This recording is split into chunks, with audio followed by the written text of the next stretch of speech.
Welcome to part 2 of the MetaResilience meditation.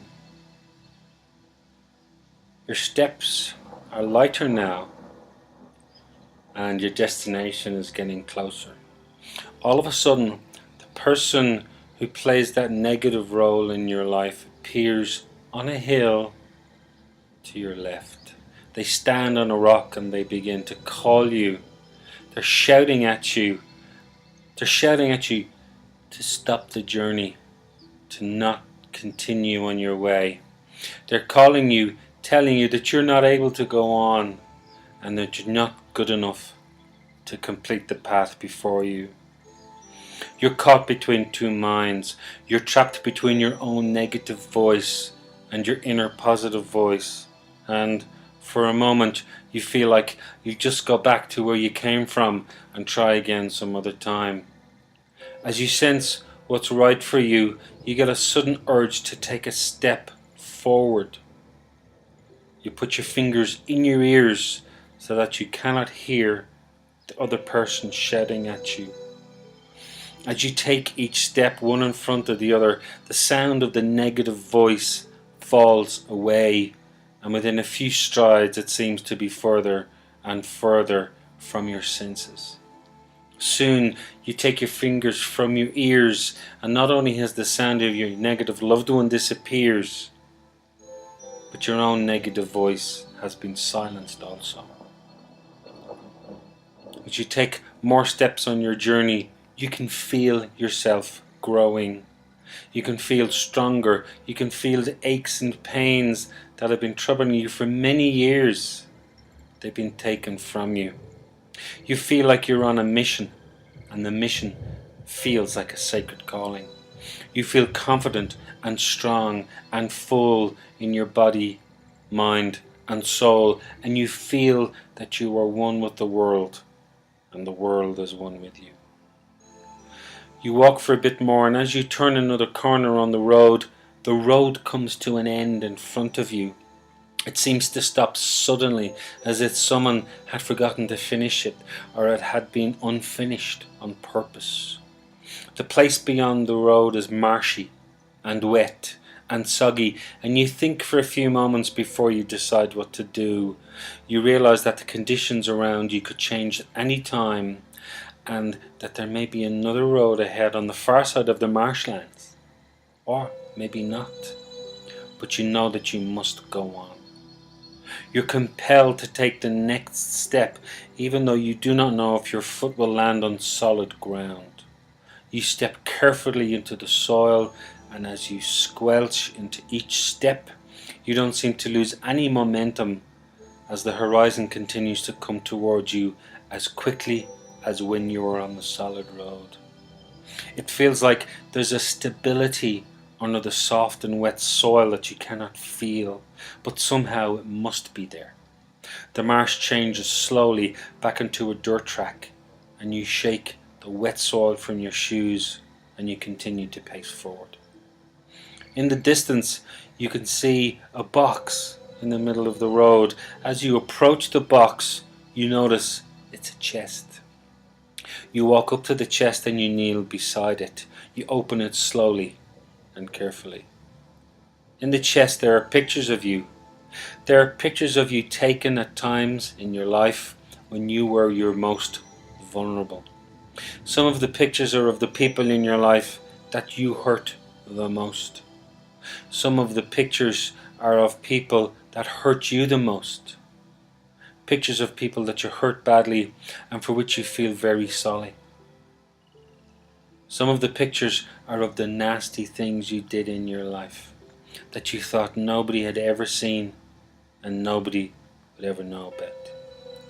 Some of the pictures are of incidents in your life that you never told anybody about, that they were your own dark secrets which kept you awake at night, worrying how you were ever going to forgive yourself or how you were ever going to forgive others. You slump to the road and you feel terribly afraid. Who could have taken these pictures? Who could have known about these incidents? Who could have seen you do harm to others, break commandments, go against the wishes of the people in your life, your church, your community, and the family that you had built or are a part of. These are your deepest, darkest episodes in your life, and they keep you stuck in the past. They've always been so difficult to let go. They've always made it difficult for you to connect to people in case they knew what you had done, in case they knew who you really were in your dark and secret life. You crouch into a fetal position and you rock backwards and forwards, and you feel the sadness rise up in you like a river. Your tears are salty as they flow onto your cheek, touching once again the side of your lips, streaming over your chin, down into your neck. You cry for what seems like a very long time. As you cry, you look up and you see another box. A smaller box. It's a box of matches. You shake it to see if there are any inside. There are. You take the first match and you strike it. It flames effortlessly. And you throw it onto the chest of the pictures where the most vulnerable you is inside. The pictures quickly ignite. You light another match and throw it into the fire. You light another. You light another. Soon you throw the whole box of matches onto the flames, and it catches fire and it consumes your darkest secrets. Now the chest is full of flames which lap over the side. It's engulfed by the flames, and within a few minutes all that's left of the chest and the pictures is a pile of ashes sitting on the road. The wind suddenly takes all of the ashes and it blows them far and wide into the sky and abroad onto the fields, into the trees, into the flowers. Soon the ashes have disappeared. They and what the pictures meant to you are no longer present. With this part of your life gone from your awareness, you stand up and your tears have dried. You sense it's time to move on. You take your next steps onto the road as the sun comes back into the sky.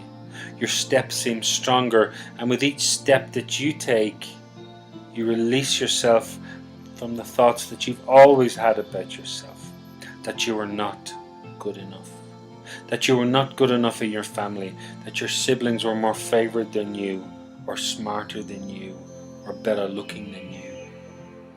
You remember all of the times that your teacher or some other elder in your life told you were not ready or not able, and you realize that you were always ready, just not for what they wanted you to do.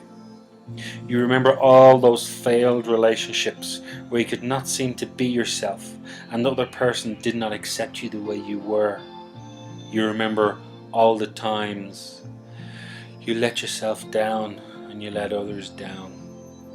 It's like you could never belong to some groups that you wanted to belong to.